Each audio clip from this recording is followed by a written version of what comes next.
I don't know if you know, most of the gang members are hot.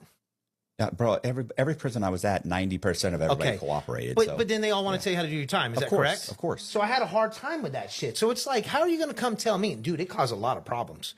Like, how are you going to come tell me how to do how are you going to check my paper? I tell everybody, listen, the only way you're going to check my paperwork is if you've been to trial. If you ain't been to trial, nobody checks my paperwork. To me, anybody that went to trial, you're good. You went to trial. Yeah. It's over. Oh, no, they still want to talk about it. But once I knew a few people, then that shit just whatever, because you know the weirdest thing about it? You know El Barbie, right?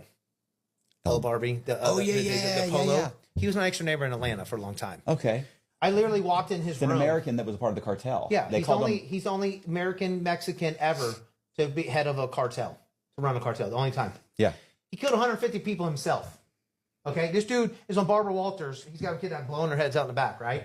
He's my next door neighbor at USP Atlanta because that's where my case is. So every time I go back to Pill or anything, he's always every in the house.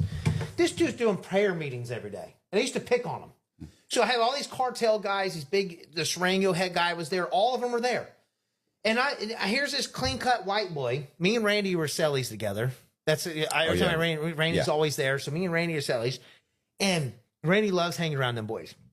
Here, all these dudes are all killers, heads of guys, and they're all big-time rats cooperating against El Chapo and everybody else.